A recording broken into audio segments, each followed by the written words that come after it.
मध्ये एक प्रचंड अस्वस्थता पसरली होती। अनेक लोकांनी मला फोन करून काळजी घ्यायचं सांगितलं, त्यापैकीच पवार साहेबांनी मला काळजी घ्यायला सांगितलं होतं। सध्याच्या परिस्थितीमध्ये त्यांचं असं म्हणणं होतं की मी संरक्षण घ्यावं, तर त्यांनी मुख्यमंत्र्याला तसं पत्र लिहिलं, गृहमंत्र्यांना पत्र लिहिलं होतं, त्याप्रमाणे मला आता सरकारकडून संरक्षण मिळालेलं आहे। महाराष्ट्रामध्ये सध्या जे अस्वस्थता आहे, जी परिस्थिती आहे किंवा पुरोगामी प्रतिगामी जो संघर्ष आता उभा राहिलेला आहे वेगवेगळ्या प्रकारे आपण बघतोय, तर त्याची तीव्रता साहेबांच्या लक्षात आणून देण्यासाठी मी आज त्यांची भेट घेतली।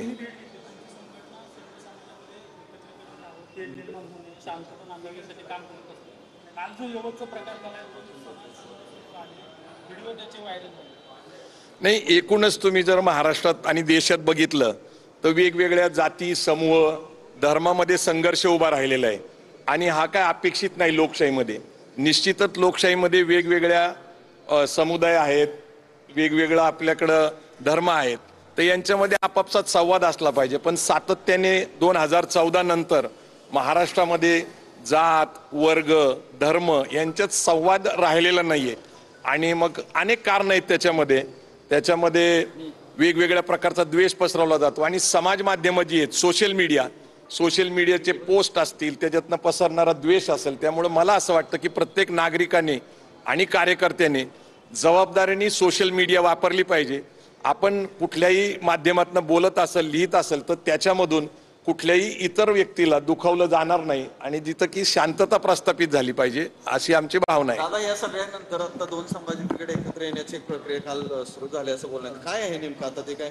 नाही, मुख्यतः काय होतं की 2014 मध्ये मी संभाजी ब्रिगेड संघटनेचा सामाजिक संघटनेचा अध्यक्ष म्हणून काम करत होतो, तर मी त्याचा राजीनामा दिला होता। त्यानंतर मनोज आखरे संभाजी ब्रिगेडचे अध्यक्ष झाले आणि त्यांनी 2016ला संभाजी ब्रिगेड हा राजकीय पक्ष स्थापन केला।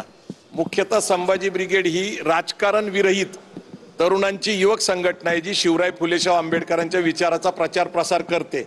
परंतु राजकारणामध्ये 2016 मध्ये आल्यानंतर त्यांनी काही स्थानिक स्वराज्य संस्था असतील, काही विधानसभा असतील, त्या लढल्या। परंतु मागच्या 6 महिन्यापासून संभाजी ब्रिगेड राजकीय आणि सामाजिक एकत्र येण्याची प्रक्रिया सुरू झाली। त्याचं कारण सौरभ खेडेकर हे आदरणीय पुरुषोत्तम खेडेकर साहेबांचे चिरंजीव यांनी महाराष्ट्रामध्ये मराठा जोडो अभियान 35 जिल्ह्यामध्ये काढलं होतं आणि त्यावेळेस संभाजी ब्रिगेड सामाजिक आणि राजकीय एकत्र येण्याची प्रक्रिया सुरू झाली होती। त्यानंतर अकलूज माळशिरस तालुक्यामध्ये मराठा सेवा संघाचं 3 दिवसाचं अधिवेशन झालं, त्याच्यामध्ये सुद्धा संभाजी ब्रिगेड सामाजिक आणि राजकीय एकत्र येण्याची प्रक्रिया सुरू झाली, संवाद सुरू झाला। परंतु अक्कलकोटला एक दुर्दैवी घटना झाली, माझ्यावर हल्ला झाला, त्यानंतर ती गतिमान झाली आणि कालही बुलढाणा चिखली ज्या ठिकाणी खेडेकर साहेब राहतात त्या ठिकाणी मराठा सेवा संघाच्या परिवाराच्या सगळ्या लोकांची मीटिंग झाली आणि संभाजी ब्रिगेड सामाजिक आणि राजकीय हे सगळे लोक एकत्र येतील, कारण आम्ही एकाच विचाराने काम करू। आमच्या समोर शिवराय फुले आंबेडकरांची विचारधारा आणि राज्यघटना, तिची समता बंधुता न्यायाची तत्व एकच असल्यामुळे एकत्रित काम करावं असं सगळ्यांची इच्छा आहे। कसं होईल माहिती पुढे? नाही, आता प्रश्न असा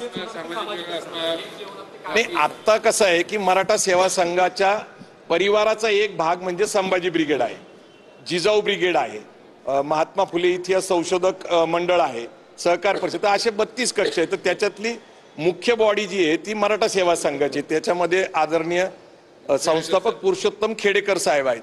तर त्यांनी आता निर्णय घेतलेला आहे की सध्या आपण परिस्थितीमध्ये एकत्र येऊ, कारण ताकद विभागल्यामुळे ना राजकीय यश मिळतंय ना सामाजिक आपला दबाव राहतोय।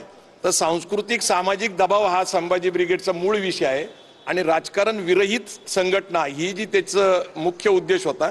तर आता बघावं लागेल, कारण मराठा सेवा संघ हा निर्णय घेईल की राजकारणात पुढे जायचं का समाजकारण पुढे जायचं।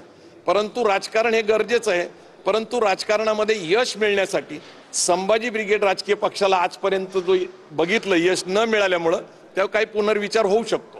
ठीक, आता हे सगळे दोन्ही एकत्रीकरण झाल्यानंतर ऑब्व्हियसली या संघटनामध्ये आजही प्रवीण दादा गायकवाड आणि संभाजी ब्रिगेड एक समीकरण आहे, ते पुढे असंच राहणार? नाही, संभाजी ब्रिगेडचा मी प्रदेशाध्यक्ष राहीलच असं नाहीये, परंतु संभाजी ब्रिगेडचा एक नेता म्हणून प्रमुख म्हणून मी ते कार्यरत राहील। कारण आपण जर बघितलं तर खेडेकर साहेबांनी 2005लाच मराठा सेवा संघाचा राजीनामा दिला परंतु ते सातत्याने सक्रिय राहिले. अनेक लोक प्रदेशाध्यक्ष म्हणून काम केले, पण त्यांचं जे महत्व आहे, त्यांचं जे सामाजिक चळवळीतलं महत्व आहे ते तसंच राहतं. त्यामुळे आपण सतत कार्यरत राहिलं तर संभाजी ब्रिगेडचं प्रदेशाध्यक्षपद असलंच पाहिजे असं काही नाहीये. बरं, आता तुम्हाला पोलीस संरक्षण मिळालं, तुम्हाला साहेबांनी सांगितलं, तुम्ही घेतलंय, पुरेसा आहे का? कसा बंदोबस्त काय?